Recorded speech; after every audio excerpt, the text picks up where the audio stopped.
hay mucha semiología en la parte cardíaca. Son detalles que van a tener que observar.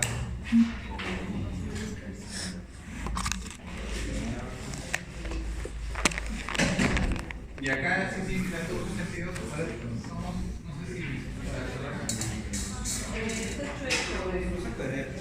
Está chueco. Bueno, que se lee. Ay, chicos, dentro de lo que es la semiología cardíaca, una de las cosas que ustedes tienen que ser muy observadores. Si ustedes ven que un paciente le llega a ver con disnea a su lado, todo de cara azul, y ustedes notan que el paciente comienza a toser, comienza a toser, le falta el aire y le escuchan que está con sibilantes. Y de repente ustedes le ponen oxígeno y no mejoran la saturación. Entonces, ustedes tienen que observar, siempre observar primero al paciente.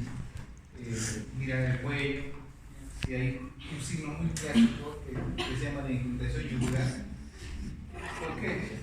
Porque estos pacientes, normalmente que les acabo de comentar, vienen siempre con cuadros de insuficiencia cardíaca, siempre y cuando sean mayores de 50 años.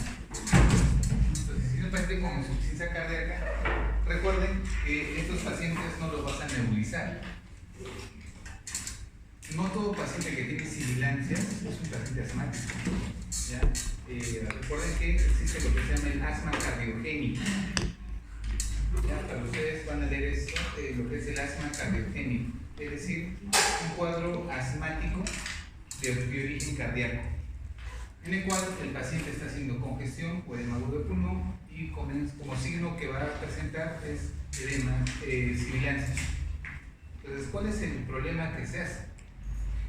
Recuerden que el paciente, cuando viene con una falla cardíaca, recuerden que el corazón está esforzándose por dar una respuesta y mejorar el gasto cardíaco. Pues cuando tú lo nebulizas a un paciente con fenoterol, lo que es lo que vas a poner como frecuencia, como consecuencia a ello, aumento de la frecuencia cardíaca. ¿Por qué? Porque el fenoterol tiene un efecto, que es el fenoterol o el salbutamol, ¿qué efecto tiene a nivel cardíaco? Prontopismo positivo. Entonces el paciente empeora. Y eso nos ha pasado muchas veces. Y cuando vamos le decimos al interno, ¿qué pasó?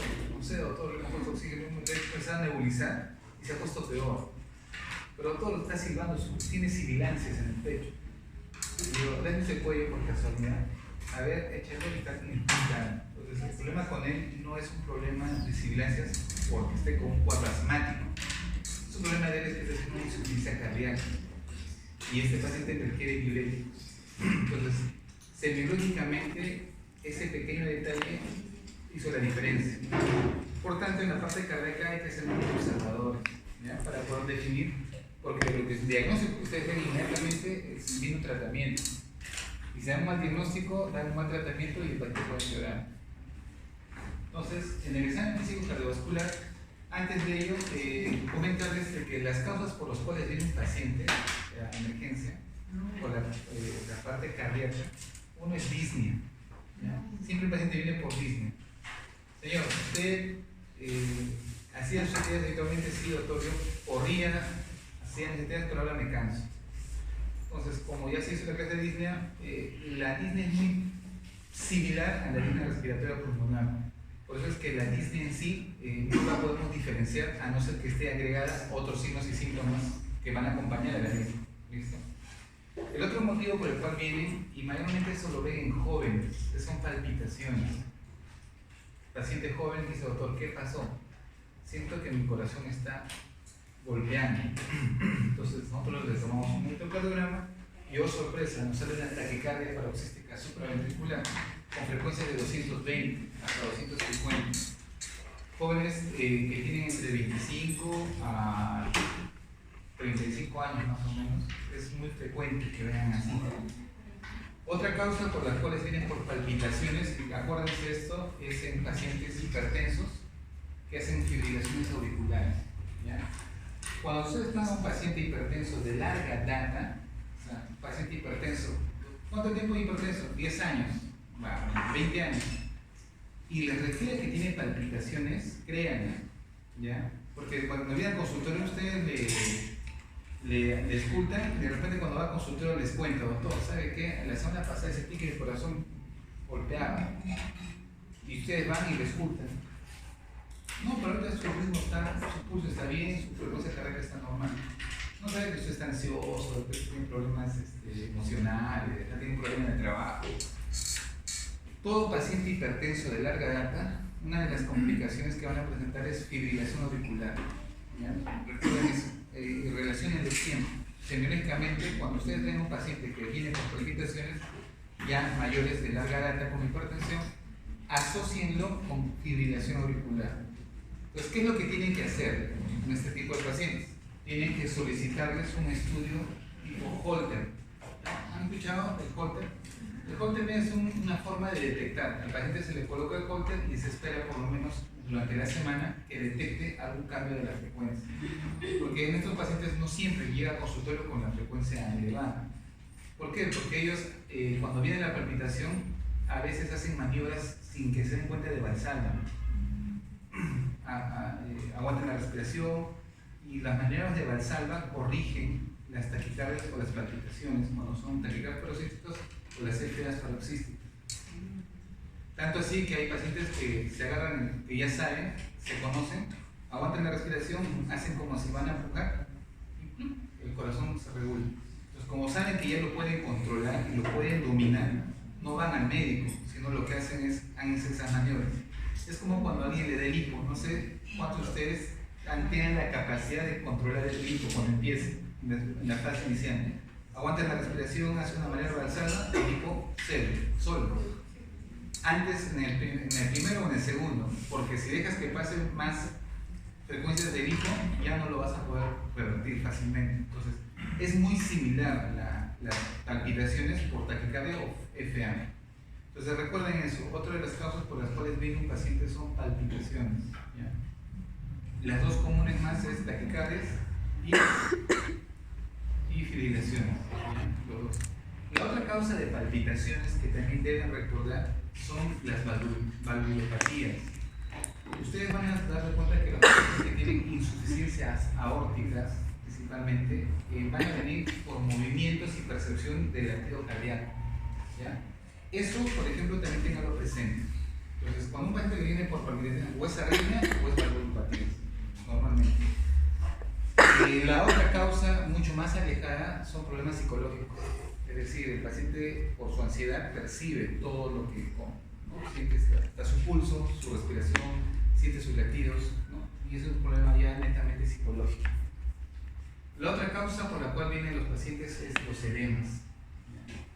Siempre vienen y dicen, doctor, ¿qué ha pasado? Mis piernas se han comenzado a hinchar.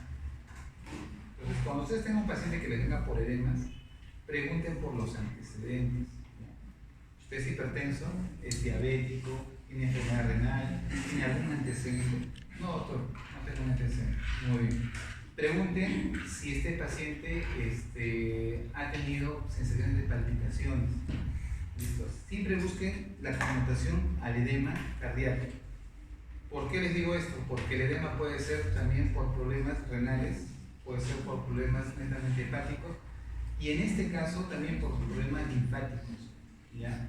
Entonces, el edema en los pacientes hay que ser muy minucioso. La otra causa por la cual también vienen es el clásico, es el dolor de tórax. Acá sí, como también se menciona en la clase, la parte respiratoria, tengan mucho cuidado. Todo dolor de tórax, todo dolor de tórax, la moraleja dice lo siguiente: todo dolor de tórax, de preferencia, si el paciente tiene diabetes, hipertensión o alguna comorbilidad, un electrocardiograma. Nos ha pasado ya varias veces que en emergencia que el paciente dice, me duele el pecho. ¿Usted qué es? Diabético. ¿Pero qué ha hecho? He cargado una bolsa de cemento ayer porque estaba en mi casa y me duele. Y tú le palpas y tiene osteochondritis. Tú le tocas y le duele. ¿Listo? Le duele. Entonces los médicos dicen, es una osteochondritis, póngase su ampolla y vaya a su casa. No es más, no es osteochondritis. Y a las 12 horas regresa, doctor, me sigue doliendo. Entonces el siguiente médico le toma un electrocardiograma y se evidencia que hay cambios electrocardiográficos. ¿Cuál es la diferencia acá? Que los pacientes diabéticos no siempre muestran la sintomatología cardíaca igual. Los pacientes hipertensos tampoco, y los pacientes renales tampoco. Entonces, por eso les digo que como moraleja, a todo paciente con dolor torácico, que sea diabético, hipertenso, o enfermedad renal o alguna comorbilidad sistémica, tómenle un electrocardiograma. ¿Listo? Siempre. ¿Ya? Para evitar este tipo de complicaciones. Entonces, ahora vamos a ver netamente los detalles con respecto a la parte del examen físico. ¿Qué es lo que tenemos que recordar? De cabeza, ustedes tienen que recordar cómo es el gasto cardíaco y el ciclo. ¿Por qué? Porque ustedes van a tener que relacionar esto con la parte física. Cómo ustedes van a leer físicamente cada uno de estos segmentos. Por ejemplo, la fase 1, en este caso la contracción atrial, que vendría a ser la parte final de la diástole. ¿Listo?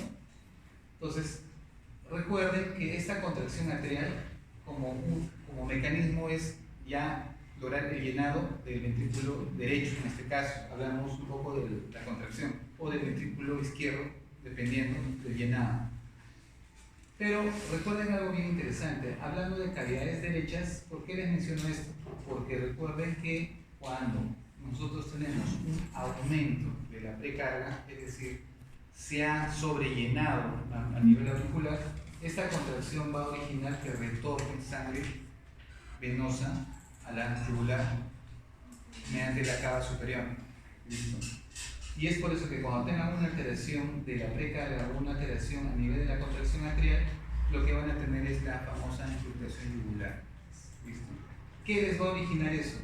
Por ejemplo, una estenosis de la válvula en el lado derecho de cuspide. ¿Listo? Entonces, si ustedes tienen infiltración yugular, no siempre es tampoco insuficiencia cardíaca.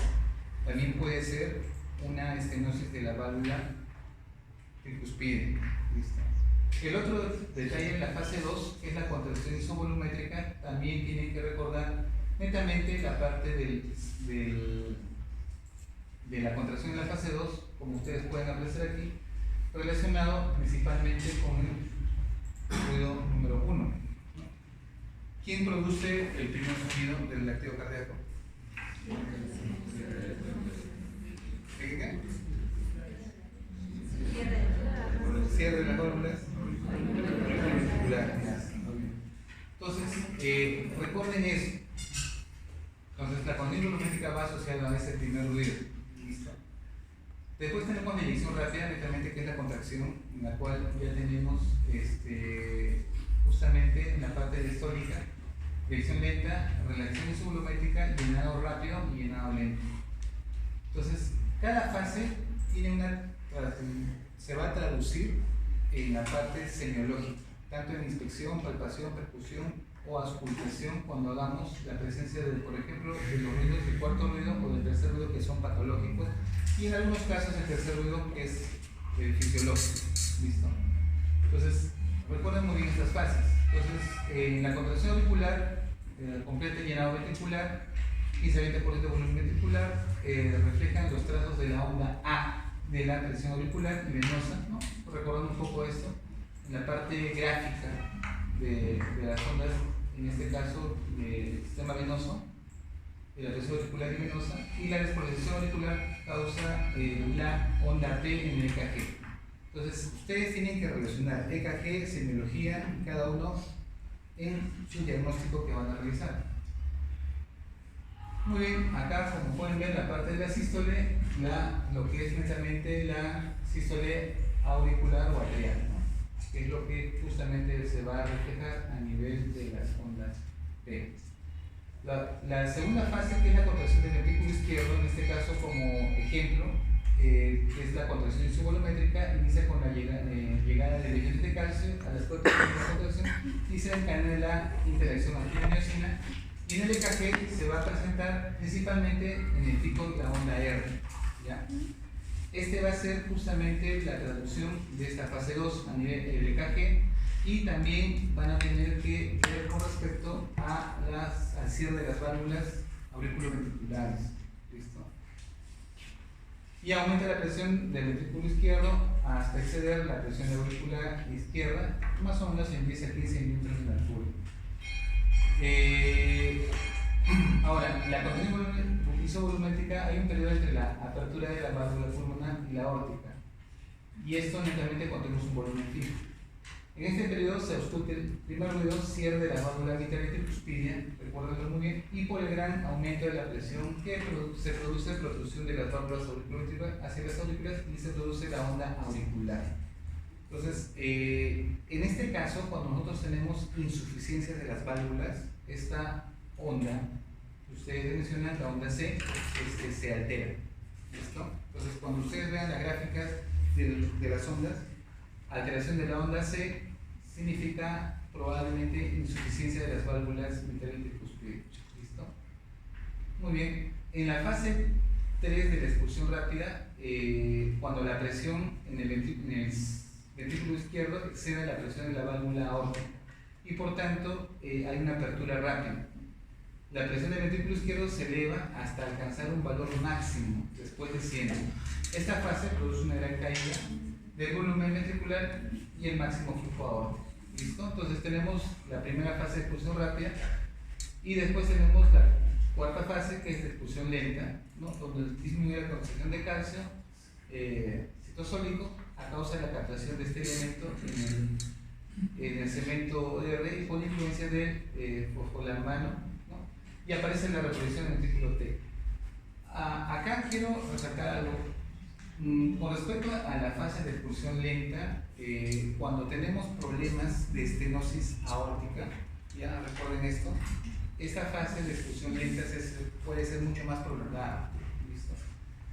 Entonces, una de las cosas que tienen que recordar, si ustedes tienen un paciente con alteración a nivel de la fase de repolarización y tenemos pacientes que tienen disminución de la presión arterial y comienzan a tener un soplo a nivel carotidio, ese paciente tiene una estenosis aórtica. ¿Okay? ¿Por qué? Porque justamente la estenosis aórtica genera un soplo a nivel de la carótida. Durante esta fase del flujo de sangre del ventrículo izquierdo a la aorta disminuye con prontitud y se cierra la válvula aórtica. En la fase 5, para recordar, relajación isovolumétrica, cuando la inercia de la sangre se agota y el gradiente adverso hacia el ventrículo tiende a producir un reflujo que es frenado por el cierre de las válvulas semilunares. Y este cierre es el que va a producir ¿cuál? Segundo ruido. Recuerden que este segundo ruido está compuesto por las válvulas aórticas y pulmonares. ¿Que si se pueden separar? Sí. ¿Qué maniobra hace que se separen estas dos? Proceso de inspiración. Entonces, ustedes van a notar que en pacientes jóvenes, cuando hacen las maniobras de inspiración, ustedes van a ver el desdoblamiento del segundo ruido, lo cual no es patológico, ¿ya? Cuando el paciente está en inspiración. Pero si hay desdoblamiento del segundo ruido en paciente normal, eso sí es patológico. ¿Okay? Entonces, cuando el paciente está en inspiración y hay desdoblamiento de ese segundo ruido, eso no es patológico. ¿Okay? Durante esta fase hay una caída abrupta de la presión intraventricular. La fase 6 netamente llenado ventricular rápido, la presión ventricular es menor que la auricular y se abren las válvulas auriculoventriculares. Y hay un paso rápido de sangre debido a la diferencia de presiones, responsable del 50% del paso de sangre, y la relajación distónica contribuye y se puede auscultar un tercer ruido.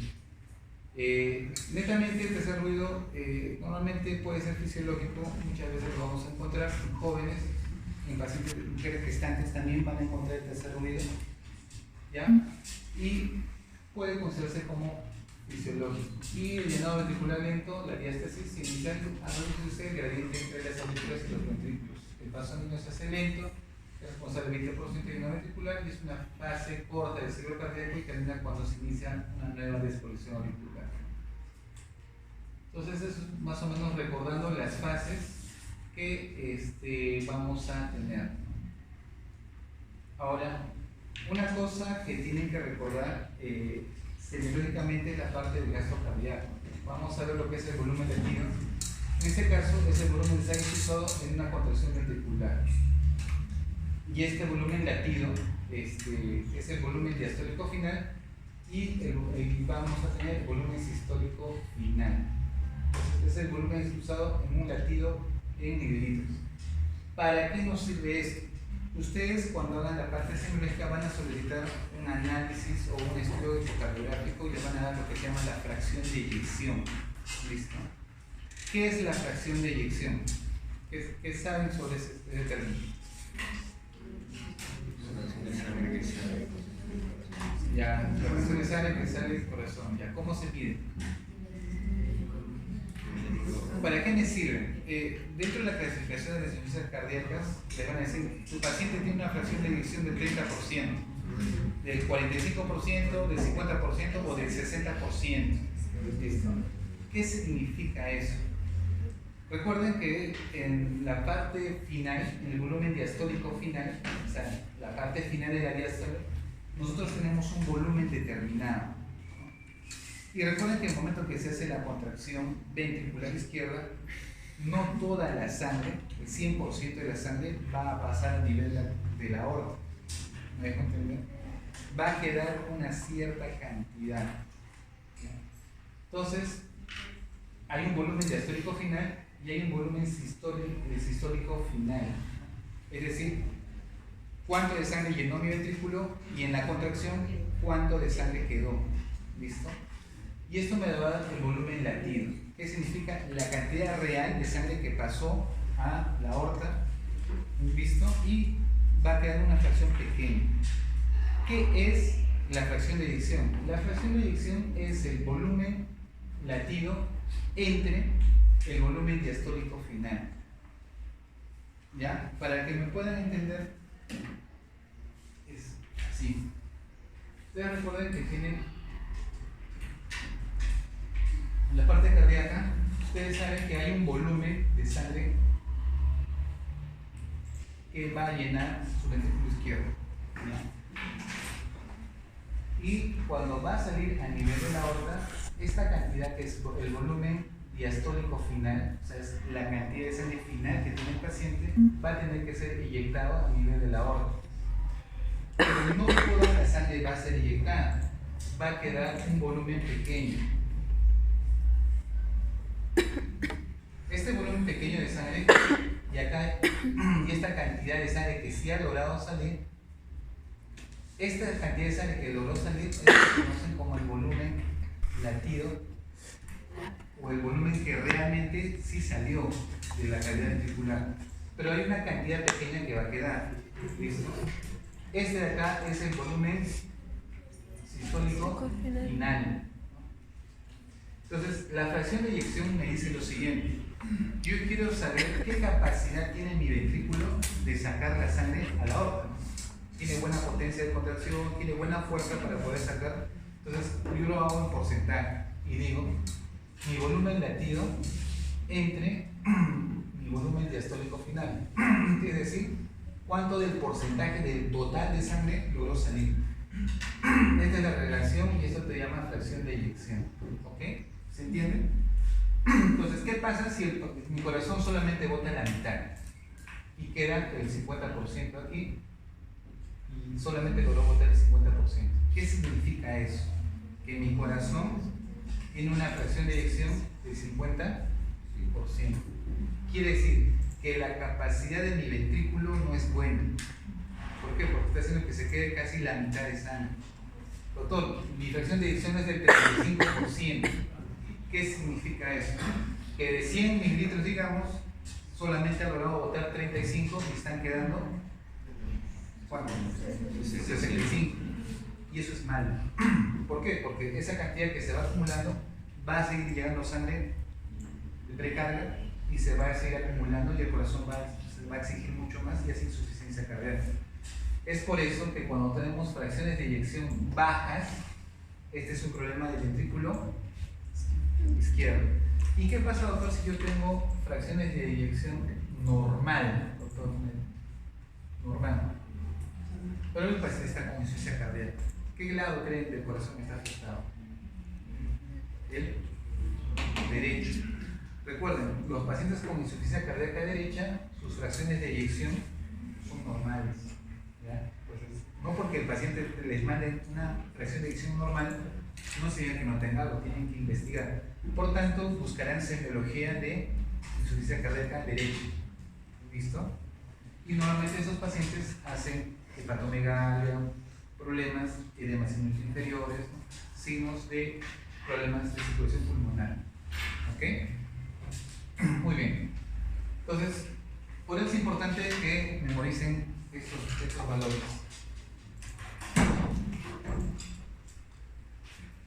Entonces, netamente el concepto de gasto cardíaco, chicos, para que ya quede claro, netamente es la capacidad de sangre expulsada o la cantidad de sangre expulsada por cada ventrículo en una cantidad determinada de tiempo. ¿Listo? Se obtiene este gasto cardíaco por la multiplicación del volumen sistólico por la frecuencia cardíaca. Y el gasto cardíaco es igual al volumen sistólico por frecuencia cardíaca, lo cual ya lo saben. Y el volumen sistólico promedio, 70 mililitros. ¿Listo? Y la frecuencia cardíaca oscila entre 70 y 75, y esto, por ejemplo, les da aproximadamente un gasto cardíaco de 5 litros, ¿no? Que es lo que normalmente nosotros de sangre promedio deberíamos tener. Acá recalco, cuando ustedes tengan un paciente que ustedes sospechen de un problema cardíaco, o es un paciente que llega con un problema de pérdida de sangre, recuerden que cuando perdemos más del 15% de nuestra sangre, ¿cuánto es el 15% de 5 litros más o menos?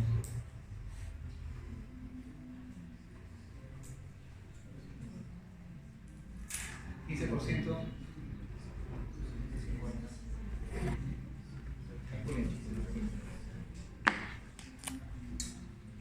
5.500, 750. ¿Ya?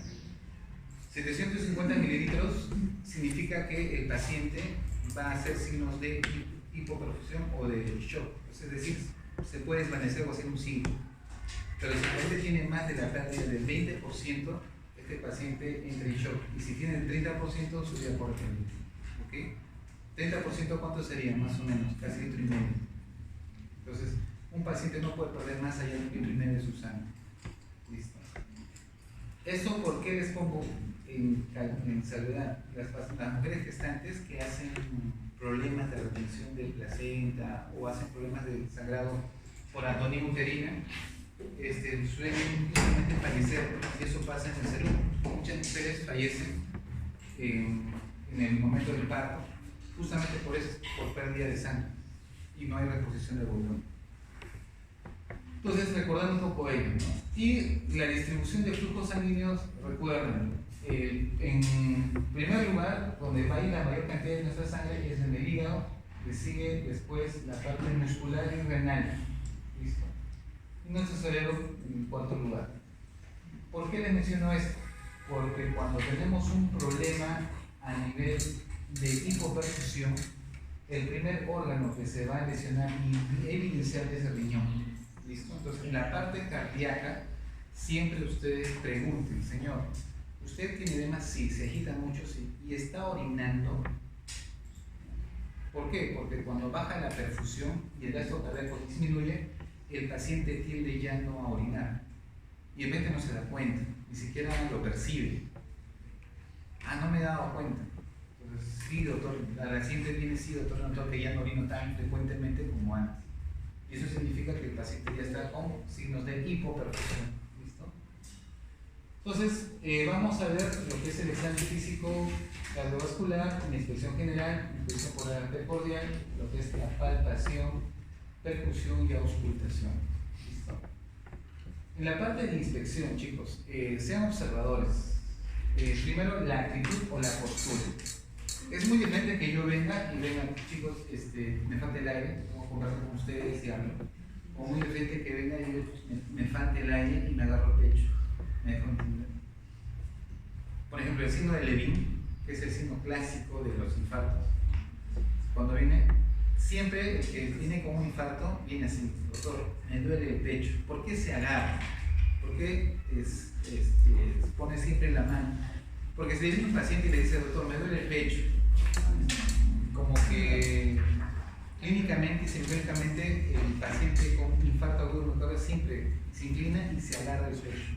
Es clásico. ¿Por qué? Porque esa sensación de opresión, esa sensación de falta de aire y de muerte inminente hace de que él sienta la necesidad de tocar su corazón. O sea, es algo más psicológico, pero siempre vienen con esa postura. Y en este caso, la actitud y la postura nos va a ayudar mucho.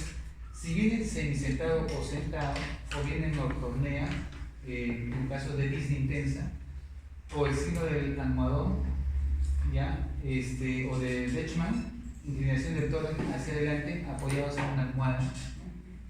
Eso suele pasar en la hospitalización. A veces el paciente está en observación y a veces se siente y no tolera estar de cúbito y se agacha, pone su almohada y se apoya y siente un alivio. ¿Listo? Que sería muy similar a la postura del mahometano. Solamente que el mahometano es una postura en la cual el paciente inclina su cuerpo justamente para disminuir el dolor. La causa es las famosas pericarditis. ¿Ya?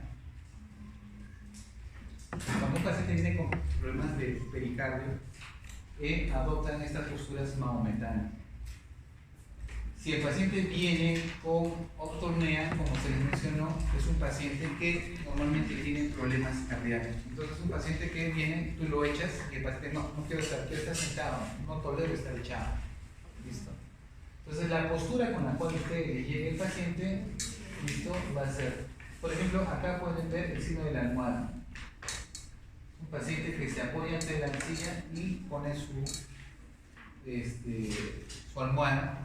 ¿Por qué? Porque ya no puede adoptar la posición mahometana solo, ¿no? Porque para la posición mahometana tú mismo inclinas y sostienes tu cuerpo, pero en este caso los pacientes ya están agotados y lo que hacen es apoyarse y poner una almohada, porque ya no pueden sostener. Entonces recuerden eso. ¿Listo? El hábito constitucional también es importante. Entonces yo el hecho que veo de emergencia, veo que ven un paciente con sobrepeso, gordito, bajito, y después, o que vea un paciente que viene delgado, ¿no? Atlético, y venga y me diga, doctor, me duele el pecho, puedo tener un infarto, o me venga un paciente gordito, bajito, me va a ayudar un poco también al diagnóstico. Por ejemplo, los que son longilíneos, el corazón cae a manera de gota por el tipo de tórax, ¿no? Como pueden ver aquí. Y los que son brevilíneos, el corazón se desplaza casi de manera horizontal por el tipo de tórax. Entonces, los longilíneos son aquellas personas delgadas y altas, y los brevilíneos son aquellas personas bajitas y gorditas. Los famosos pícnicos le llamamos.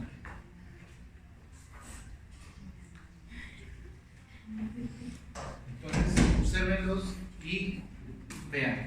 La otra característica que tienen que ver es la piel. De hecho, que la palidez es un signo muy importante en cardiología.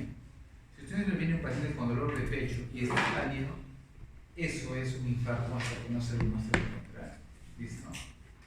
Eso sí, o sea, el paciente viene con dolor de pecho y está pálido, eso es un infarto hasta que no se demuestre lo contrario. Cianosis o ictericia. ¿Quiénes podrían hacer cuadros de ictericia en pacientes cardíacos? A ver, ¿quién se les ocurre? Claro, los que hacen insuficiencia cardíaca derecha, ¿listo? Hacen hepatomegalias y pueden ser trastornos de ictericia. ¿Ya? Eso recuérdenlo muy bien. Muy bien. Lo otro que les mencionaba, ver al paciente y ver la presencia de edema. Principalmente en miembros inferiores. ¿Ya? ¿Por qué? Porque el edema cardíaco es por gravedad. O sea que el paciente que camina durante todo el día y sus piernas se hinchan. Va a casa, se duerme, se echa y las piernas van. Al día siguiente vuelve a despertarse, camina todo el día y las piernas se vuelven a hinchar. Entonces son pacientes que tienen cierta periodicidad y tienen durante el día aumentos de su edema. Normalmente la principal localización por gravedad son miembros inferiores. ¿Listo? A diferencia del renal. El renal normalmente su edema es más generalizado. Es por eso que ellos hacen anasar. A diferencia de la insuficiencia cardíaca o pacientes cardíacos, es más localizado. Y siempre es bilateral. ¿Listo? No vayan a poner un paciente cardíaco que tenga un problema unilateral, a no ser que sea un problema vascular, una trombosis, ¿listo? Venosa, profunda, que puede hacer unilateral el edema. El GODET o la FOBEA tienen que determinar la consistencia, si es duro el edema. Normalmente el edema en un paciente cardíaco es blando, ¿ya? Normalmente. Pero recuerden que ustedes van a toparse con pacientes cardíacos crónicos que dicen, sí, mi pena se hincha y como me acuesto y desaparece, no he ido al médico. ¿Cuánto tiempo tiene eso? Ya, son 3 años. Y ustedes van a hacer el signo de la fovea y van a darse cuenta que ya no se hunde.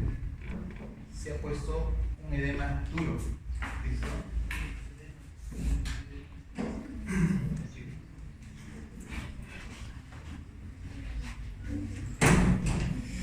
El detalle es, ¿por qué les comento esto? Porque a veces hemos tenido pacientes cardíacos crónicos que les quieren hacer la signo de la fovea y no les sale. Doctor, pero no tiene fovea. No tiene fovea porque tiene un edema crónico. Y por tanto no siempre van a encontrar la fovea en pacientes cardíacos.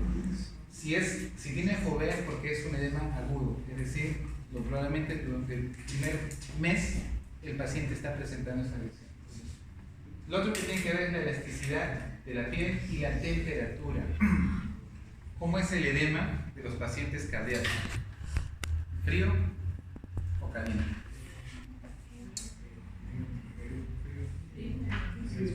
¿Frío o caliente? La temperatura no es fría, ¿ya? Es la temperatura normal, bien. ¿Por qué les digo? A ver, vamos a analizar por qué. Se supone que es un paciente que hace edemas en forma cíclica, ¿listo? En forma cíclica. No es fría, pero es porque cuando ustedes tengan edemas fríos, eso relacionenlo más a trombosis, ¿ya? En la cual la parte vascular ha sido alterada, ¿listo? Acá estamos hablando de un edema netamente asociado a problemas de gasto cardíaco, problemas cardíacos propiamente dicho, no vasculares, ¿listo? Entonces, netamente el edema no es tan frío. ¿Quiénes te producen edemas fríos? Por ejemplo, los famosos trastornos de trombosis, ¿ya? Ahí van a tener edemas bastante fríos. El otro también, ciertos linfedemas también o problemas linfáticos también les pueden producir edemas fríos, ¿ya? Los edemas renales y cardíacos, principalmente el renal sí es de temperatura normal, el cardíaco es un poco de temperatura más baja que el renal, ¿ya? La sensibilidad netamente verdes, ¿no? Si el paciente tiene algún trastorno. ¿Por qué? Porque también puede ser un paciente asociado a problemas de diabetes o otro tipo de trastornos que pueden alterar la percepción de la sensibilidad. En la parte de la cabeza, chicos, creo que les comenté, van a ver que el paciente puede hacer movimientos involuntarios. Por ejemplo, el paciente está comiendo ustedes, comienza a mover la cabeza y eso creo que ya les expliqué que es el signo de Musel, ¿no? En la cual, si ustedes ven que el paciente come con ustedes y mueve la cabeza y va con el ritmo del latido cardíaco, eso es una insuficiencia aórtica, ¿ya? Otro signo es el signo de Muller, que es la pulsación de la úvula. Es decir, ya, yo no veo que tu cabeza se mueva, pero te hago abrir la boca y ves la úvula y la úvula se mueve al ritmo del latido cardíaco. ¿Listo? Y en ese caso hay también un poco de producción de las amígdalas y el dedo de paladar sintónicamente en la producida por la insuficiencia aórtica, ¿no? Es un movimiento. Y para ello tienen que ser muy perceptivos. A nivel del cuello, chicos, ahí sí tienen que ver lo que es el pulso venoso, las venas yugulares, tanto la yugular interna, si es que van a observar, o la yugular externa. Ya se nota en mayor o menor grado según el largo del cuello, el grosor del panículo adiposo y la presión venosa. Es bien difícil ver infiltración yugular en pacientes obesos. ¿Ya? No es tan fácil observarlo por la cantidad de tejido graso. Entonces, a veces por molestar al interno le decimos, a ver, busque así, ¿no?, la infiltración yugular. Y no es fácil observarlo porque es mucho tejido adiposo y no se puede observar. Tanto así que cuando nosotros queremos colocar el catéter venoso central también es de difícil acceso porque no se visualiza la anatomía del cuello. Entonces, es bien difícil ubicarlo, por tanto, depende mucho de estas características. Normalmente es una persona reclinada en la cama y las venas se ven algo encurquitadas, llegando hasta la mitad del cuello. En la inspiración se colapsa. Entonces, Es interesante porque, ¿se acuerdan? No sé si les comenté cómo se mide la infiltración yugular. Ya, entonces, tapabas la parte superior y tenías que observar si se llenaba. Pero la otra manera también que no se les mencionó era cuando te dices inspire y aguante. Y esa infiltración suele desaparecer. ¿Por qué? Porque cuando tú haces inspiración profunda, ¿qué pasa con la zona del ventrículo derecho? Pasa mucho mayor, tiene mayor facilidad el pasaje de sangre a la arteria pulmonar y por tanto la precarga que está aumentada jala más rápido y ingresa mayor cantidad de sangre a nivel de las arterias pulmonares y esa infiltración desaparece. ¿Listo? Entonces, otra maniobra que ustedes pueden hacer es hacer una inspiración forzada, intensa, y que vaya a la respiración y ven si esa infiltración desaparece. Si desaparece, quiere decir que este paciente probablemente sí tenga una infiltración yugular. Ahora, en la inspiración se colapsa, por tanto, influido por la presión negativa intertorácica que se genera, y en la expiración, al toser o pujar, se ingurgita. ¿Listo? Entonces, la otra maniobra que se debe hacer es una maniobra de Valsalva. Pues tú cuando vas a ver la infiltración yugular, ahí de 45 grados, chicos, cuando hagan la evaluación en su ECOE y les digan, evalúen la infiltración yugular, el paciente tiene que estar en 45 grados, ¿ya? En la cama, no en decúbito y no sentado, tiene que estar en 45 grados, echado, y ahí es donde ven la maniobra, van a ver si el paciente se ingurgita, ¿ya? Yo creo que ahí tengo una imagen para que puedan, ¿ya? Entonces vamos a ver lo que es la infiltración yugular. Y es un signo que aparece cuando existe aumento de la presión venosa en el sistema de la cava superior. La trombosis de la cava superior, una pericarditis o una insuficiencia del corazón derecho son padecimientos que cursan con infiltración yugular. No se olviden, pericarditis también entra como diagnóstico. Entonces, si ustedes ven un paciente que tiene posición mahometana, infiltración yugular, ¿qué pensarían? Una pericarditis. ¿Listo? Y si para esto el paciente disminuye sus latidos cardíacos, el doctor ya no me encuentra los latidos cardíacos. No es que se muerta, sino que no los detectas, no lo escuchas. Están muy hipofonéticos. Significa que esta pericarditis ya no es una pericarditis, ahora es un taponamiento pericardio. ¿Listo? Se está llenando tanto de líquido que ya no te permite percibir los latidos cardíacos. ¿Listo? Entonces, cuando tú tienes un paciente que viene por posición mahometana, dolor torácico con signos de pericarditis, es decir, trombosis de la vena cava superior probablemente, o signos de infiltración yugular asociado a hipofonéticos, eso ya es un taponamiento pericárdico probablemente. Las venas de cuello ingurgitadas son gruesas, distendidas, que pueden tener pulsaciones visibles, aumentando su llenado en el decúbito dorsal y disminuyendo la posición erecta o semisentada. Acá es lo que justamente quiero que vean para ver la parte de lo que es infiltración yugular.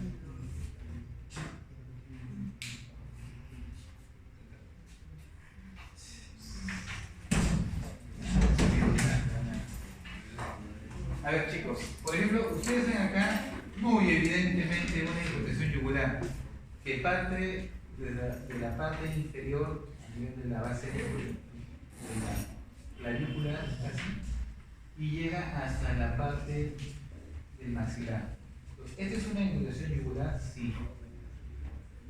Como les decía a ustedes, muchas veces hay pacientes que tienen ya por la edad la vena yugular distendida. ¿Listo? Entonces, agarran y se les dijo que van, apretan la vena y como que una forma de ordeñar, ¿ven? Y observan. Se supone que la sangre venosa está bajando, ¿listo? Y está yendo al nivel de las cavas. Se supone que si yo tapo acá, esto se va a llenar porque está bajando. Pero si yo subo la sangre y aprieto aquí, se sobreentiende que se tiene que estar colapsado. Pero si ustedes observan que al apretar aquí, esto de acá comienza a llenarse, eso para ustedes ya es un signo positivo de infiltración yugular. Y ahora, si ustedes quieren hacer lo más interesante de su semiología, apretan acá y dicen, señor, inspire y aguante la respiración, y eso que se elevó baja también es positivo. Ahora son 45 grados y tienen justamente 3 grados de inculcación, primer grado, segundo y tercer grado, en la cual el primer grado es inculcación de la vena que no llega a atravesar el esternocleido masculinidad. Los que ustedes ofrecen aquí, el esternocleido masculinidad en esta dirección, entonces no, el grado 1 solamente llega hasta antes de pasar el músculo esternocleido masculinidad. Si llegas aquí es grado 1. Cuando el grado 2, la inversión se sobrepasa el músculo esternocleido mastoideo, eso significa que ya estamos en grado 2. Y si este llega hasta la base del maxilar inferior, eso es grado 3.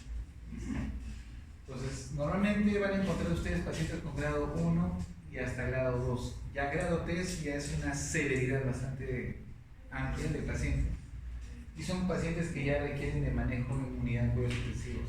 ¿Por qué? Porque es un paciente que realmente su corazón ya no tiene la capacidad de movilizar su precarga y por tanto el paciente va a tener mucho más precarga en el ventrículo derecho. ¿Dónde se puede ver para Ya.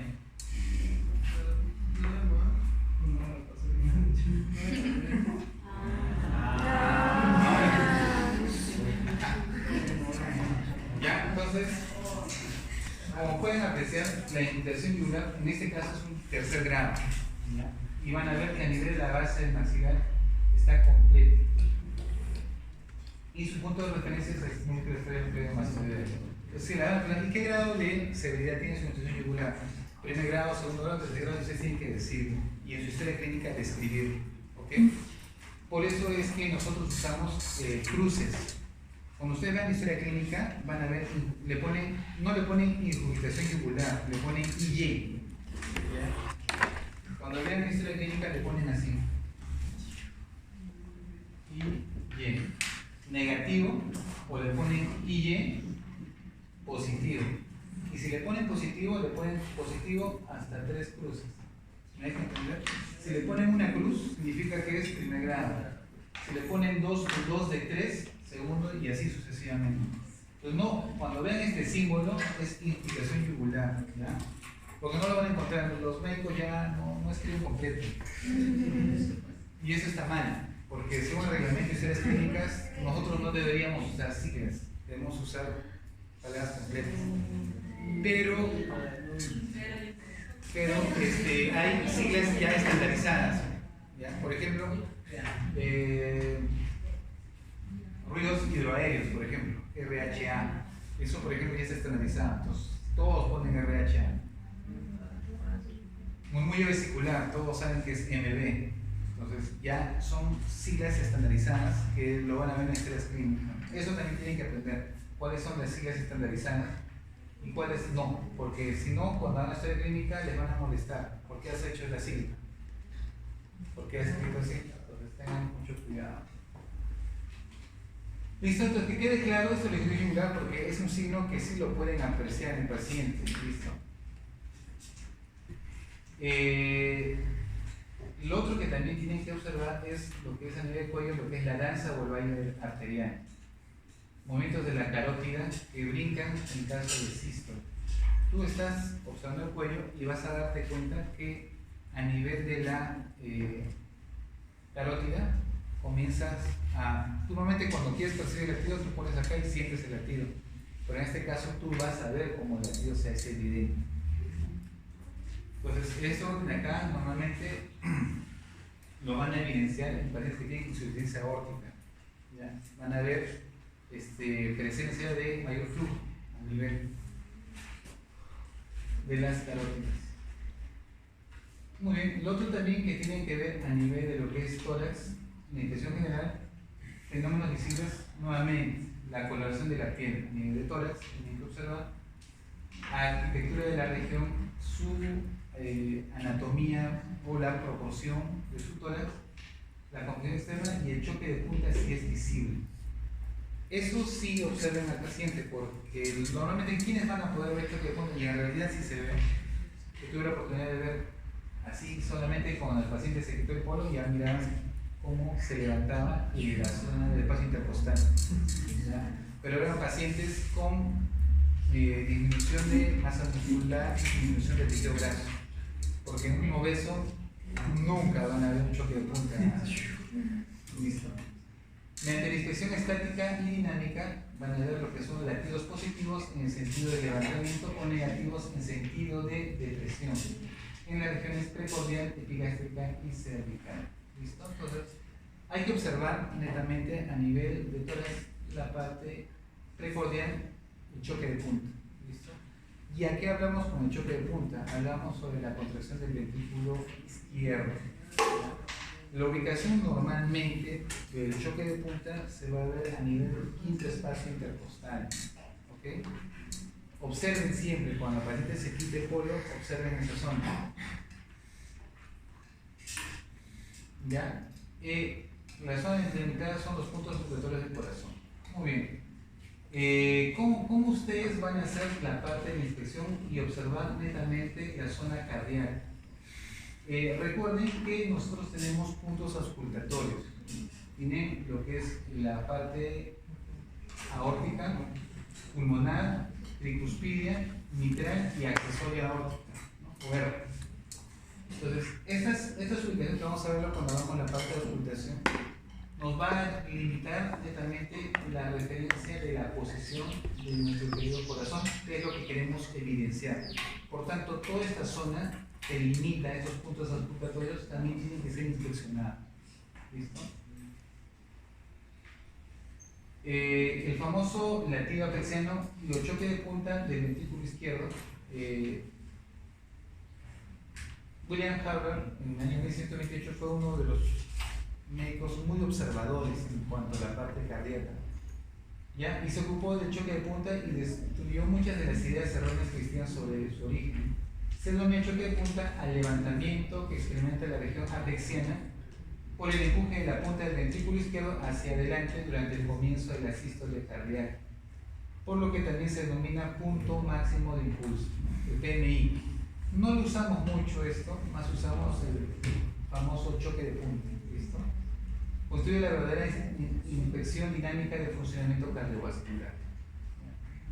Solo apreciable en pacientes con gran cardiomegalia y de tórax delgado. Recuerden eso, cardiomegalia.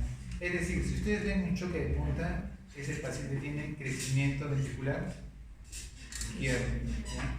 Y le piden la radiografía y van a ver que hay una cardiomegalia presente. Normalmente en el quinto espacio intercostal izquierdo, en pacientes más bajitos, ¿no? Pueden encontrar en el cuarto espacio intercostal sobre la línea medio clavicular, ¿no? Línea medio clavicular, y en el quinto espacio intercostal, ahí es donde tienen que visualizar este choque de punta. El desplazamiento lateral por fuera de la línea medio clavicular se la observa en hipertrofia ventricular izquierda, es decir, debería ubicarse aquí, pero la ubicación se ha hecho mucho más lateral, y eso es hipertrofia ventricular izquierda.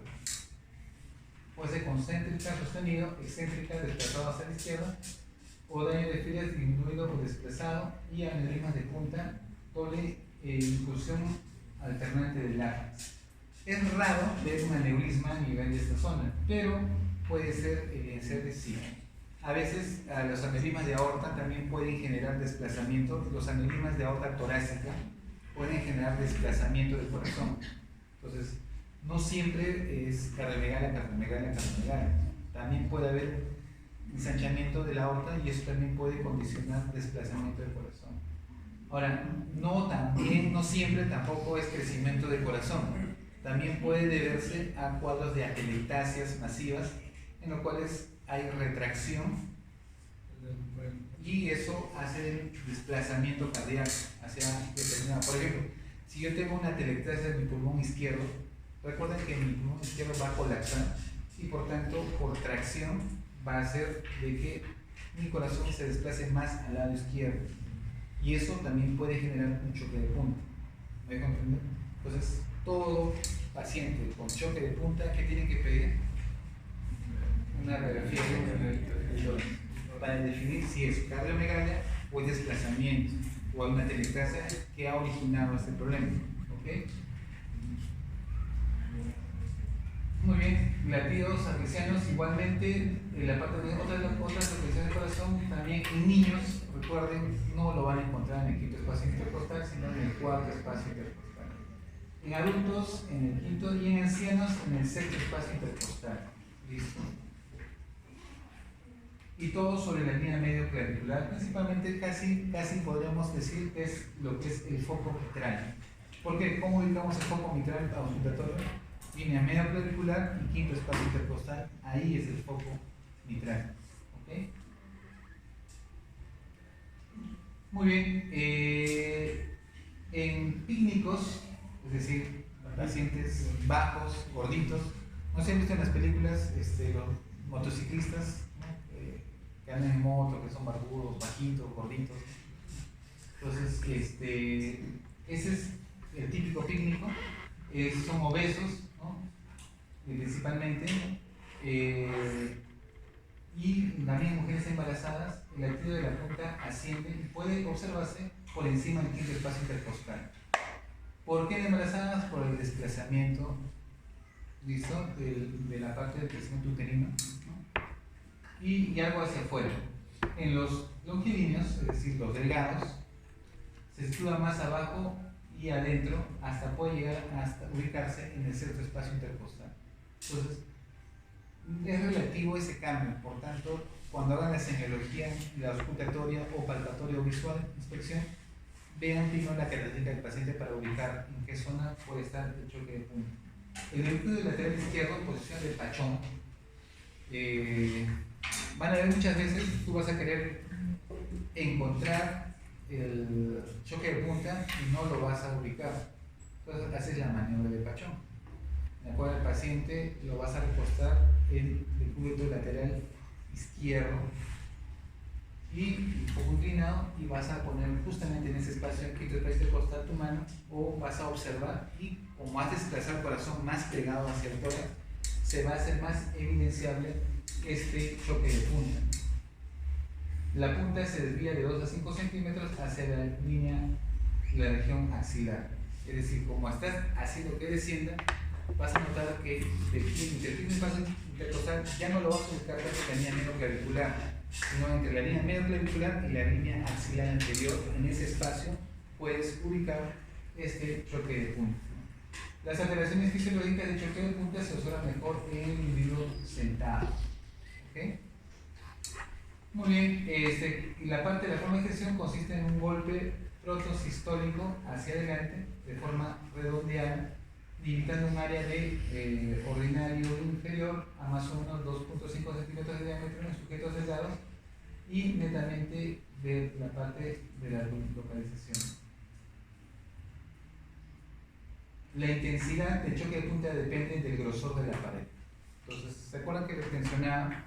Si es un paciente delgado, va a ser mucho más evidenciable, y si es un paciente obeso, de menor intensidad la parte de la infección. Depende del tamaño del corazón. Es diferente un paciente con una amplia cardiomegalia que un paciente con una cardiomegalia de menor diámetro, menor tamaño, y de la fuerza de su contracción. Yo puedo tener un paciente que tiene una fracción de eyección de 35% y un paciente que tiene una fracción normal. Recuerden que el choque de punta también depende mucho de la contractibilidad y la fuerza de contracción que tenga el corazón. ¿Listo? Muy bien. Y el otro que tiene que ver si el choque de punta que están observando es rítmico o no. Porque si el choque de punta que ustedes ven se levanta y es rítmico o es arrítmico. ¿Listo? Entonces también es otra característica que tienen que describir. Entonces tiene que ver la intensidad, tiene que ver la frecuencia y el ritmo en el cual se presenta este choque de punta. ¿Listo? Muy bien. En la parte de tórax vamos a delimitación de los focos obstructores del corazón. A partir de ahora, ¿qué es el foco mitral? ¿Ya? Que es el foco donde ustedes van a colocar, por ejemplo, si quieren ver el funcionamiento de las válvulas auriculoventriculares, el foco mitral es el que más usamos nosotros para ver frecuencia cardíaca, latidos cardíacos. ¿Ya? ¿Por qué? Porque es el más representativo.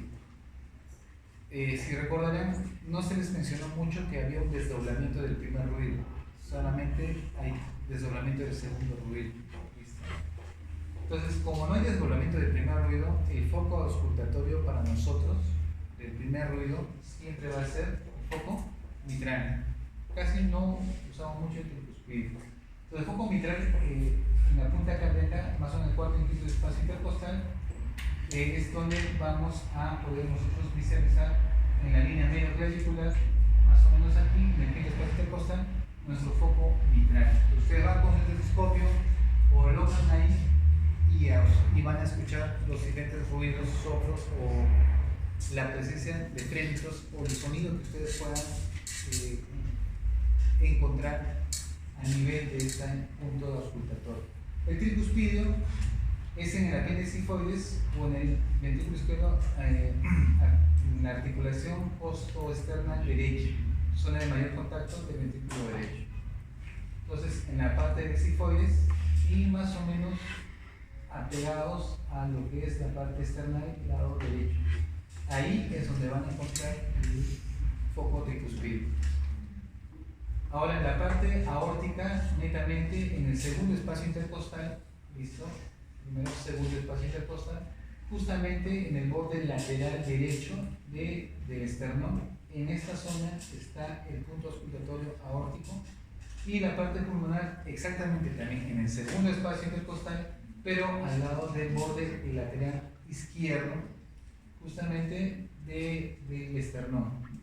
Entonces ahí tenemos los 4 puntos auscultatorios básicos que ustedes tienen que hacer.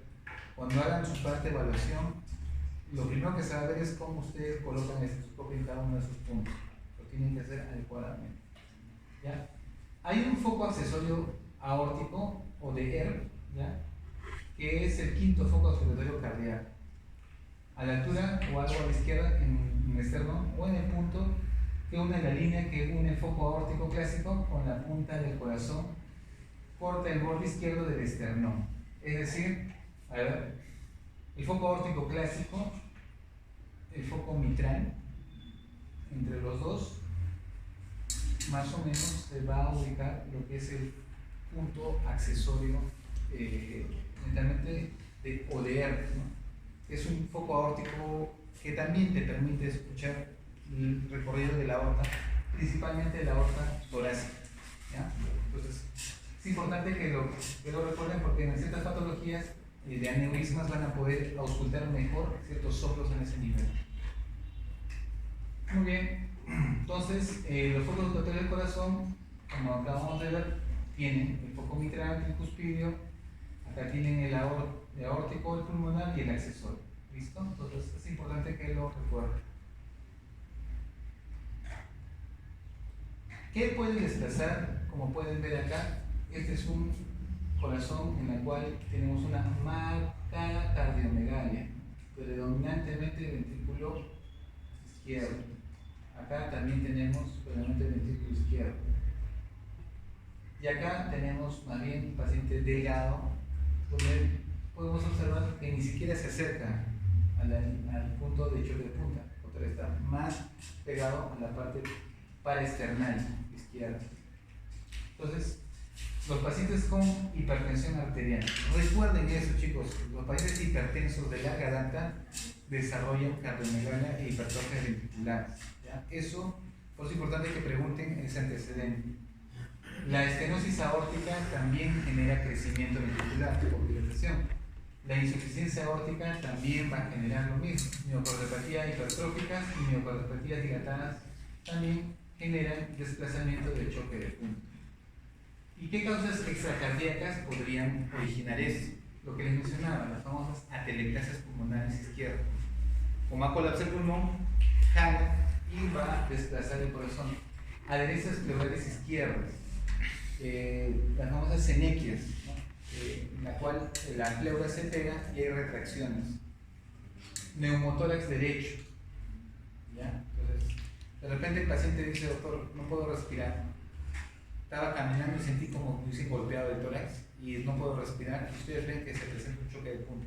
¿Qué significa? Que es un neumotórax a tensión. Es tan intenso el neumotórax que desplaza todo el mediastino al lado izquierdo. ¿Listo? Y van a poder percibir ustedes el choque de punta. Y un derrame pleural derecho masivo, ¿ya? En el cual ustedes van a hacer su auscultación pulmonar y van a notar que no hay murmullo, está abolido totalmente, hay un silencio pulmonar derecho y van a notar que hay presencia de choque de punta a nivel del lado izquierdo. ¿Qué significa eso? Que es un derrame masivo que así como el neumotórax se está desplazando mediastino hacia el lado izquierdo. Entonces, semiológicamente se dan cuenta que ustedes pueden combinar muchas cosas.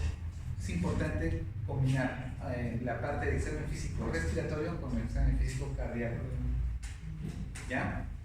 Entonces, les menciono estas de acá porque son las más frecuentes. Hay otras, pero no son muy frecuentes. Pero esto sí, hemos tenido oportunidad de ver por derrame, neumotórax, adherencias pleurales y atelectasias pulmonares izquierdas. Muy bien, causas de retracción sistólica parasternal izquierda. En la que se observa un hundimiento del espacio intercostal sincrónico con los latidos cardíacos. ¿Qué significa eso?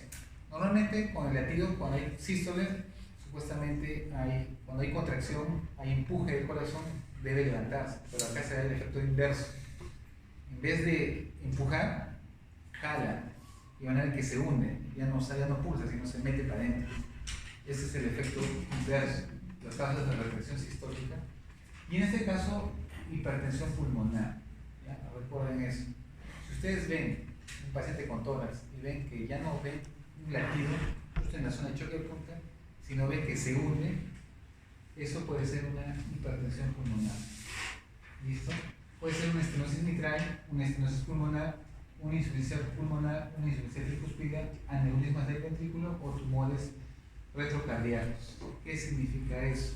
Que hay adherencia del corazón en la parte de tejido mediastínico o hay adherencias que el corazón al momento de contraer, en vez de empujar, jala.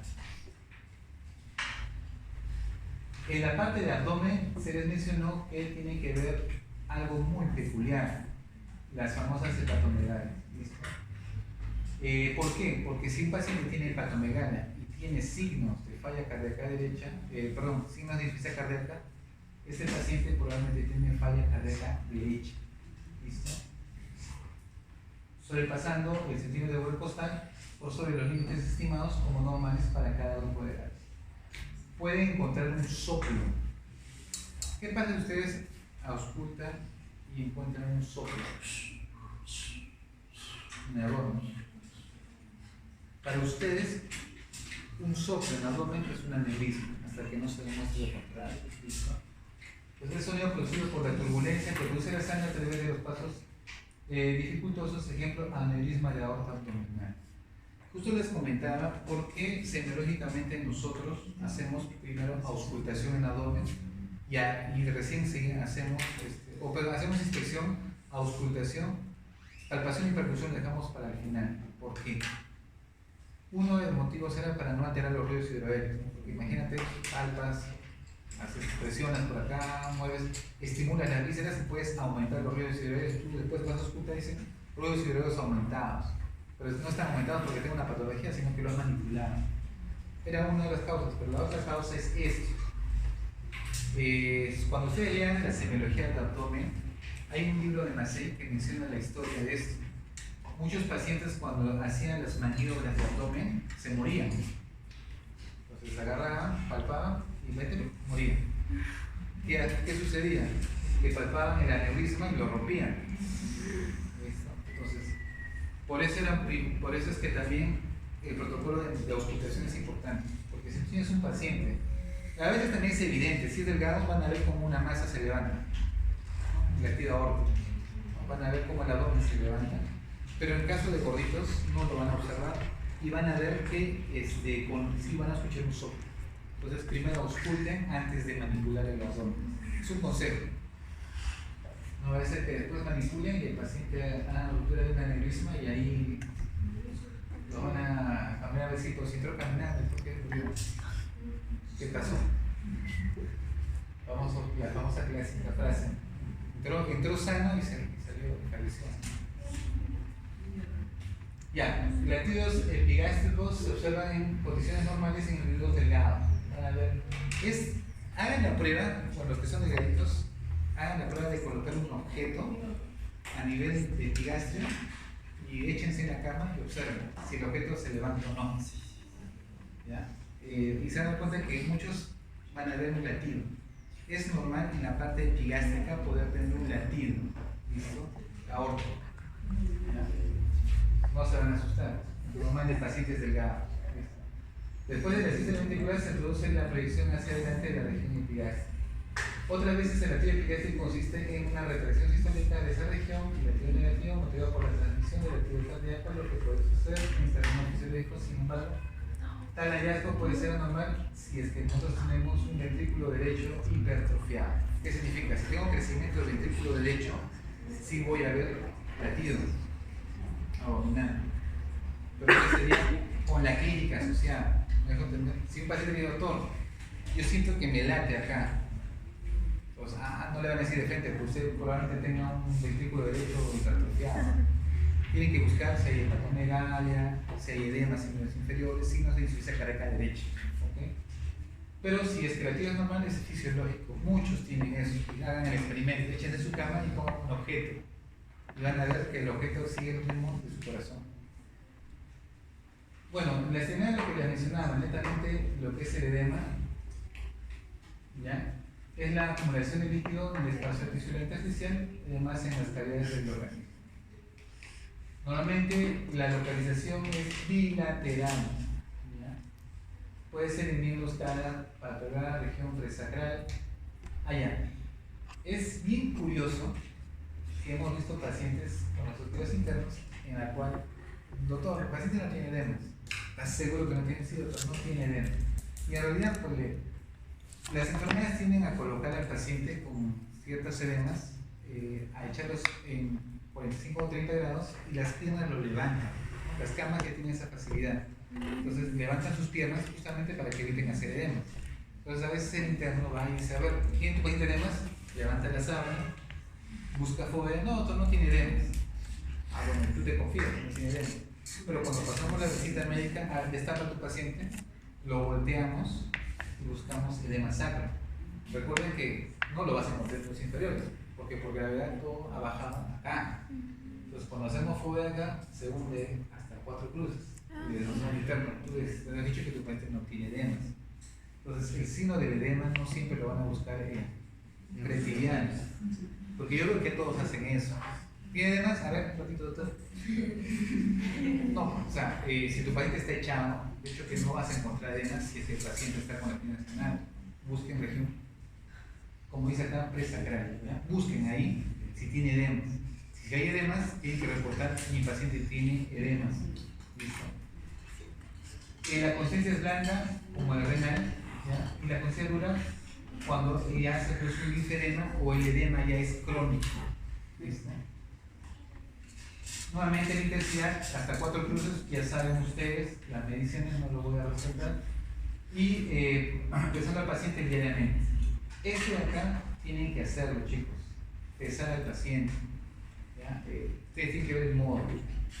Ya les he dicho en la parte práctica, o lo cargan al paciente, ustedes si no saben cómo medirlo, tú te pesas, cargas al paciente y te subes con el paciente. Si el paciente es postrado, no puede caminar, de alguna manera tienen que medir y calcular el peso. ¿Por qué? Porque ¿cómo tú me vas a decir si el paciente ha mejorado sus edemas si no lo estás pesando? ¿Ya? Tienes que diariamente ir midiendo. Se dice que un paciente no debería bajar más de medio kilo o 500 mililitros de volumen diario. ¿Listo? No debería bajar más de eso, porque le puedes generar inestabilidad hemodinámica. Un paciente es con insuficiencia cardíaca crónica. ¿Listo? En agudos, sí podría, con edema agudo de pulmón, sí se puede bajar hasta 2 litros en una hora, puedo sacar hasta 1,5 litros, 2 litros inmediatamente, por el riesgo de pulmonar. Pero cuando son crónicos, de preferencia no bajarles más de medio litro por día. Entonces, en una semana, por lo menos, ya en 2, 3, 4 días recién ya puedes bajar hasta 3 litros de volumen. ¿Listo? ¿Y cómo lo vas a definir? Pesando. ¿O cómo tú podrías saber que tu paciente realmente está perdiendo volumen? Porque de repente dices, sí, doctor, ha orinado 3 litros. ¿Y qué te asegura que el paciente no ha tomado 3 litros de agua? Es clásico eso. ¿Por qué? Porque los familiares piensan que si su paciente está con sed es porque necesita agua. Y lo que hacen, y ustedes tienen que verificar eso, es que no le dejen agua al paciente. le dejan agua y el paciente lo esconde debajo de su sábana. No, en verdad, o sea, no es broma. Y tú vienes y dices, sí, pues doctor, está viniendo mejor, pero los edemas persisten. ¿Qué estamos fallando? Pero le estamos viendo diuréticos. ¿Y por qué persisten? Y el paciente no dice nada, hasta que tú examinas, levantas la sábana y a veces encuentras agua guardada. Entonces ustedes tienen que ser muy meticulosos en examinar al paciente y verificar. ¿Listo? ¿Por qué? Porque si no, no van a poder tener la respuesta que ustedes desean. Muy bien. El otro es midiendo el perímetro de la región edematizada. Entonces, como pueden acá, por ejemplo, normalmente clásico en los inferiores, su plano de Godet, lo que sí pueden hacer es su centímetro y medir diámetros. Por ejemplo, si tienen mi pie, medirán tobillo, medirán la parte inferior o la parte superior, van midiendo y van cuantificando la historia clínica. Al examen físico, edema 2 cruces sobre 4, perímetro tanto, de repente estaba en 20, ahora está en 19. Entonces, el médico que viene va a ver que de repente hace 3 días tenía 25, ahora tiene 22. ¿Qué significa? Que está disminuyendo. O sea, es cuantificable y medible. Cuando ustedes hagan historia clínica tienen que hacerlo así, porque si no, porque para mí es fácil poner edema en miembros inferiores, ya está, listo. Al día siguiente viene otro edema en miembros inferiores. Y al paso una semana y todos edema en miembros inferiores. Pero ha mejorado, no ha mejorado. ¿Cómo tú cuantificas y sabes que ha mejorado? Esos parámetros tienen que escribir en historia clínica. Cuando hagan examen físico, poner cuánto de diámetro tiene, compararlo. Si es una anasarca, tiene que ver, y hay edema en sacro, tiene que ver el diámetro abdominal, ¿no? El diámetro principalmente de cintura, para ver si ese edema está disminuyendo. ¿Ya? Miren, también lo debes clasificar según su nivel. Cuando el edema llega a los tobillos, grado 1, ¿no? Hablar de los miembros inferiores. Cuando llega a un tercio medio de la pierna, es grado 2. Cuando llega a la rodilla, es grado 3. Y cuando llegan a los genitales, es grado 4. ¿Listo? Entonces, normalmente ustedes van a ver pacientes grado 1 y grado 2. Grado 4 ya es porque se ha descuidado o el paciente realmente no quiso venir al hospital y ya viene en condiciones como infiltración yugular. Grado 3, con edemas hasta genitales. Entonces, ya eso casi es una nasal. Lo otro que tienen que ver, como este es cardiovascular, alteraciones vasculares. Primero, varices. Creo que muchos ya han visto cómo son unas varices. ¿Ya? Las trombosis venosas superficiales y las trombosis venosas profundas. Acá ustedes pueden apreciar la diferencia del aumento de volumen a nivel del miembro inferior, en este caso izquierdo. ¿Ya? Vean cómo es la diferencia tanto a nivel del muslo, a nivel de la pierna, el aumento es muy marcado. ¿Listo? Y acá pueden ver cambios de coloración. Entonces, este paciente tiene una trombosis venosa profunda. ¿Ya?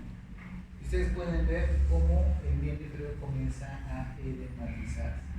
¿Listo? Ahora, doctor, ¿y estos cambios tróficos que tiene el paciente? Puede verse porque el paciente tiene una insuficiencia vascular.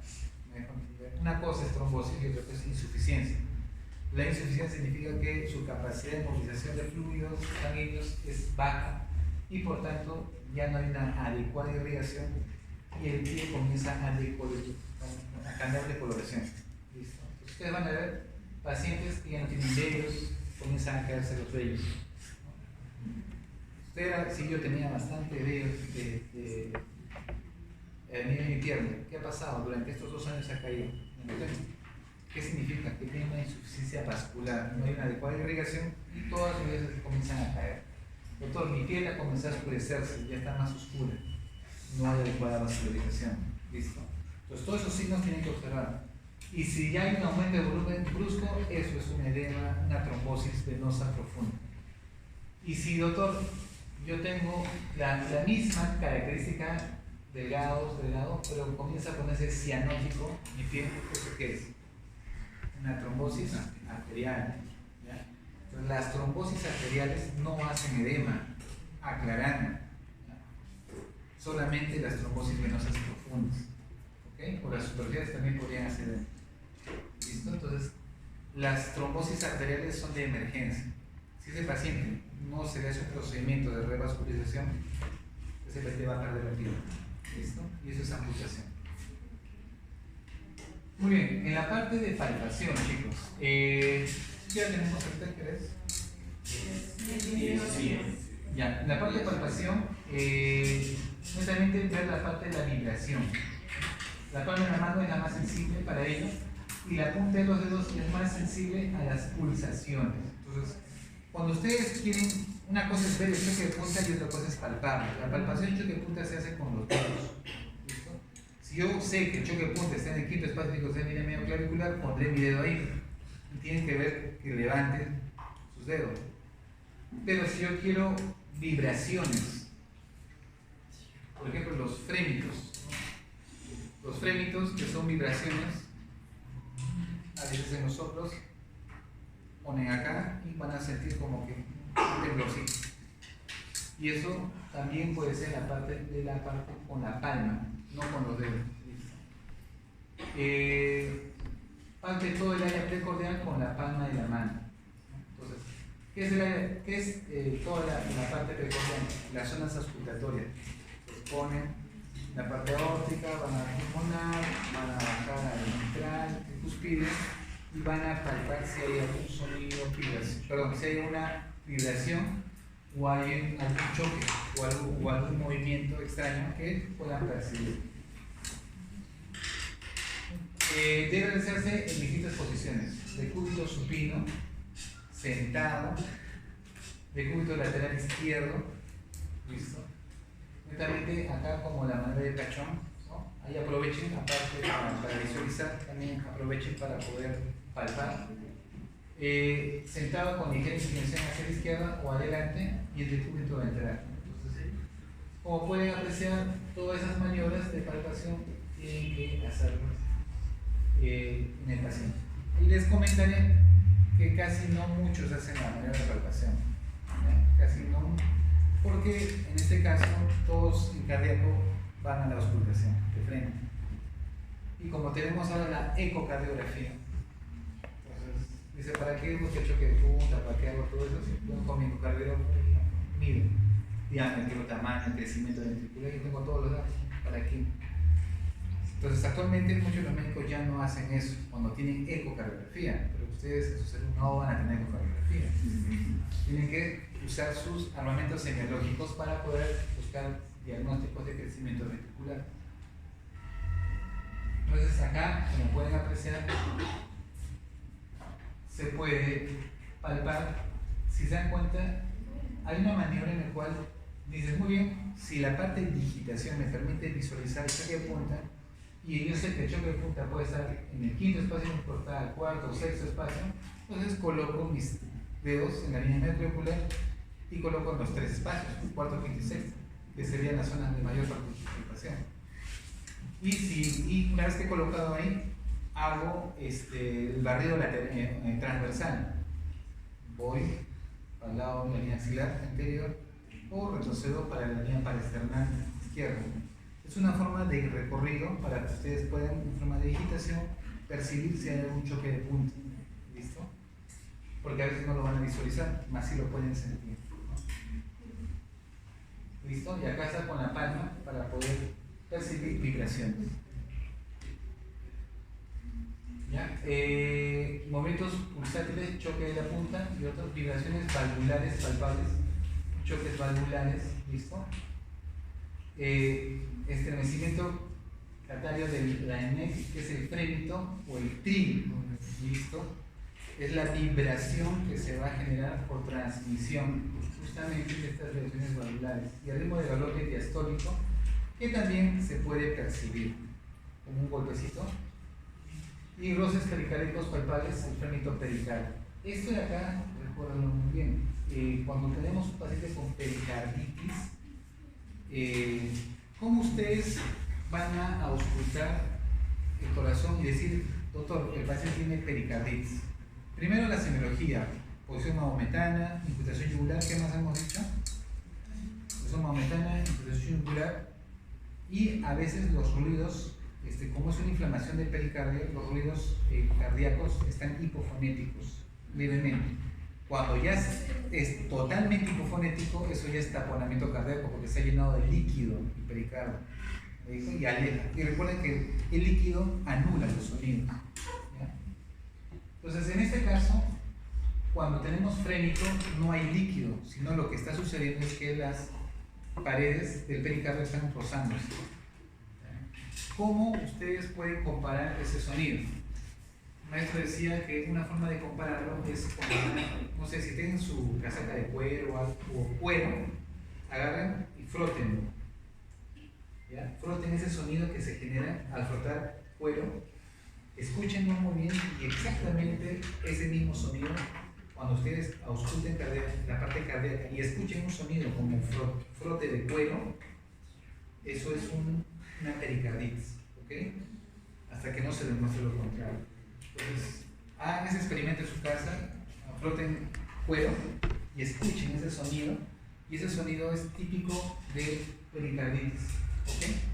Solamente que ese frote, si de repente lo puedo escuchar, pero en un momento ese roce genera vibraciones. Y eso se llama el frémito pericardio. Entonces, por eso pones tu mano y vas a sentir como una vibración. La auscultas y escuchas ese sonido como frote de cuero, y eso es un problema pericardio. ¿Ok? Bueno, el choque de punta en niños, eso sí puede variar netamente, pero en adultos más de 30 años, normalmente todas las características que ya hemos mencionado. ¿Qué es el tril? Es una sensación percibida por la mano que palpa, comparable a la sensación que se obtiene al palpar el contrapelo del dorso de un gato que ronronea. ¿Ya? Entonces agarran a su gato. ¿Ya? Eso, ¿ustedes han visto que ronronea un gato? Ya, ¿se lo han tocado cuando ronronea? Esta sensación exactamente es igual al frémito. Entonces cuando tú pones un sonido como, bueno, nosotros lo podemos por el sonido, ¿no? Pero la sensación es esa vibración, ¿ok? Entonces busquen a un gato, ¿ya? Generalmente por una valvulopatía, ¿listo? Entonces cuando ustedes escuchen frémitos, escuchen bien las áreas valvulares, porque pueden tener una insuficiencia mitral o pueden tener una estenosis aórtica o alguna alteración que necesitamos auscultar bien. En sujetos con el ritmo cardíaco, es decir, jóvenes, comiméticos, hipertiroideos, ¿listo? Y para hipertrofia delgada pueden percibirse una sensación vibratoria parecida al tril durante la sístole, a la que se denomina tremor cordis. El tremor carece de estimulación patológica. Es decir, la gente delgada, pones y puedes percibir ese golpe que da el corazón y a veces genera como una vibración, y eso no se considera patológico, a no ser que sea un paciente que tenga mucha descarga adrenérgica o sea hipertiroideos que generan contracciones mucho más intensas y más taquicardia. ¿Me dejo entender? Entonces, en ellos sí puede tener que se llama el tremor córdico. El ritmo cardíaco, sensación de palpación como si el corazón saliera por la boca. ¿Ya? Eso también van a tener pacientes que les van a decir: doctor, tengo la sensación, mi corazón palpita y que se va a salir. Y tú le agarras que se va a salir, doctor, siento que se quiere salir mi corazón. A eso le llaman el ritmo cardíaco. ¿Listo? Ya, por ejemplo, los estremecimientos cacharios pueden ocurrir durante la sístole, el sistólico, el plena diástole, la parte diastólica, o abarcar los dos tiempos sin interrumpirse, sístole-diastólico. Fluctuaciones variables pueden radicar en la punta, en la base, en los vasos del cuello, en el mesocardio, y esa es generalmente la reacción psicoidea. Esa es la vibración transmitida. El fibrofrémito apexiano puede percibirse mejor en decúbito lateral izquierdo, es decir, lo mismo que les mencionaba, la posición lateral izquierda, que era la maniobra del pachón, principalmente.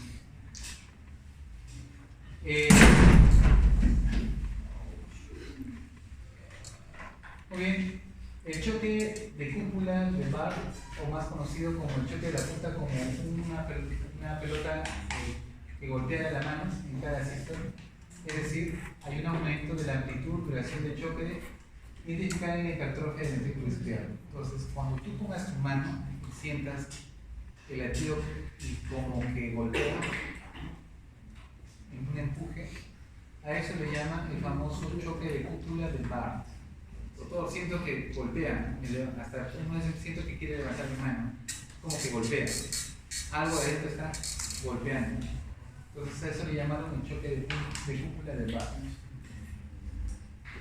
Y en la parte de percusión, lo que sí es necesario que hagan es delimitar la región cardíaca. Doctor, no tengo radiografía. ¿Puedo determinar si el paciente tiene cardiomegalia? Sí. Antes que aparezca la radiografía, los semiólogos podrían delimitar el tamaño del corazón solamente percutiendo.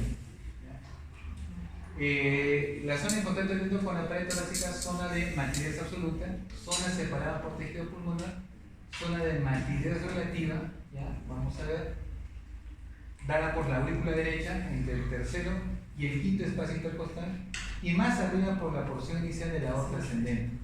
Y el borde izquierdo está formado por el ventrículo izquierdo hacia abajo y el cono de la arteria pulmonar hacia arriba, ¿ya?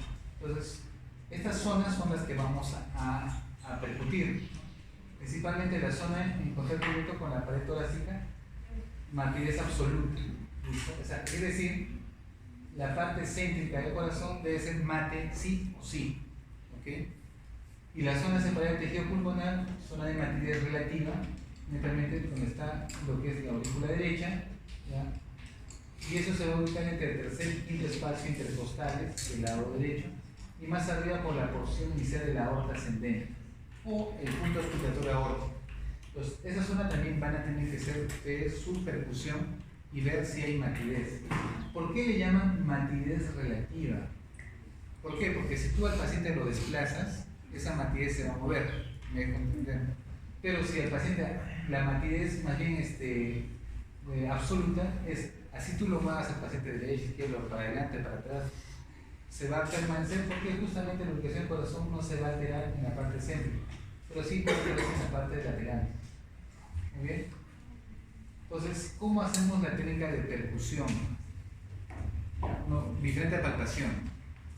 Primero, hay que determinar el borde superior de la matidez hepática. Entonces, comenzando a percutir desde la región infraclavicular hacia la base del tórax. Es decir, comienzas a percutir en los espacios intercostales. Entonces, empiezas la clavícula, buscas un espacio intercostal y percutes. Siguiente espacio intercostal y percutes. Pues debe sonar timpánico, porque supuestamente está el pulmón. Bajas siguiente espacio y percutes. Y de repente ese sonido timpánico desaparece y se vuelve mate. Donde ubiquen ese mate, ese es el inicio del borde superior hepático. ¿Listo?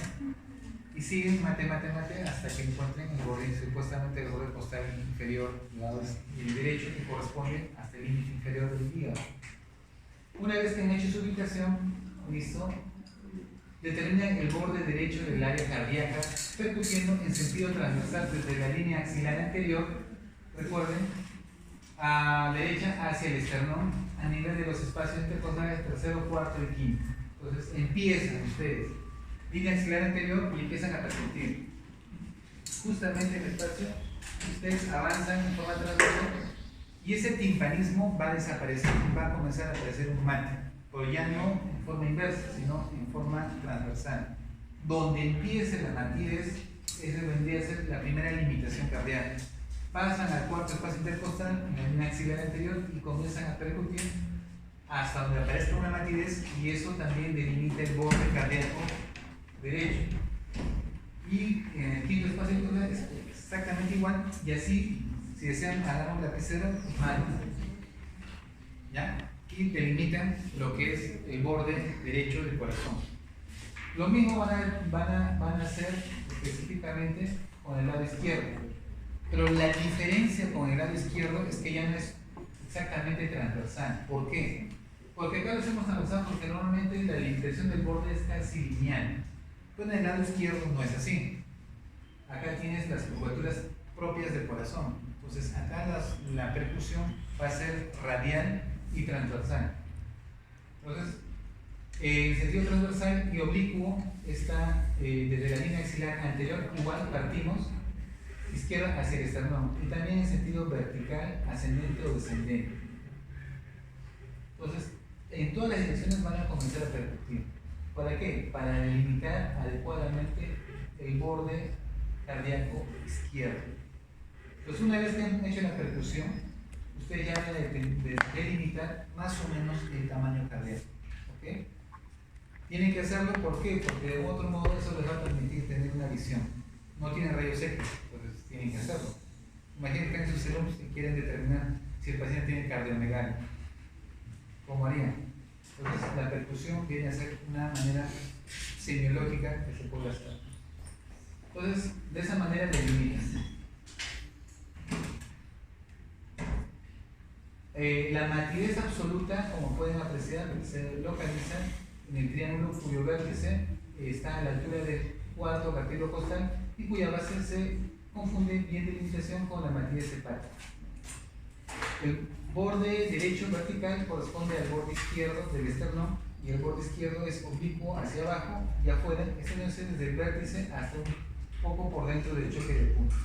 Entonces, esta zona delimitada tanto por el accesorio, tricuspidio y mitral, esta zona de aquí se considera la zona de matidez absoluta. ¿Okay? Entonces, ¿qué vamos a hacer cuando percutamos a la ¿Qué es lo que vamos a ver? Si ha incrementado nuestra zona de matidez cardíaca, eso es una cardiomegalia, ¿listo? O, ¿qué otra cosa puede ser? Un derrame pericárdico. O sea, hay líquido en el pericardio que ha hecho crecer al corazón. Si el paciente, la parte pulmonar, de repente el paciente ya no es timpánico. ¿Por qué? Porque el paciente tiene un neumotórax. Es que también, no porque encuentres matidez significa que puede ser cardíaco también, pero tienen que sospechar en la parte de neumotórax. Por tanto, acá tienen que asociar, no a su percusión, asociar auscultación. ¿Okay? El derrame pleural derecho también puede generar matidez. Recuerden que hay líquido en la pleura y por tanto no van a percibir vibraciones ni sonidos. Ya que las heces pulmonares derechas también puede generar matidez. ¿Por qué? Porque anula el timpanismo. Y disminución de la matidez dextrocárdica, es decir, el paciente, su corazón no está en el lado izquierdo, sino está en el lado derecho. Sí van a haber pacientes con dextrocardia. Yo ahorita soy K3. Le vamos a grafiar. Su corazón está en el lado derecho y su hígado está en el lado izquierdo. Van a encontrar estas anomalías. Ya en la parte pulmonar, un derrame pleural izquierdo o una telespecia derecha. También podría generar disminución de la matidez cardíaca. Muy bien, la parte auscultatoria lo vamos a hacer más tarde porque tenemos netamente lo que es energía precordial cardíaca.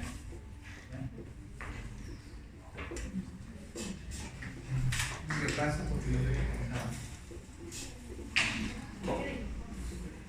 No, pero un neumotórax no debería ser que haya menos matidez y más timpanismo, porque hay más aire. Claro, me refiero al desplazamiento. Acá entonces pasa por un neumotórax derecho. Claro, pero aumenta la matidez A la izquierda. Entonces aumenta el cuadro, pero también el motor puede generar disminución de tu matidez. O sea, por eso es que ambos pueden generar. ¿Y por qué se producía?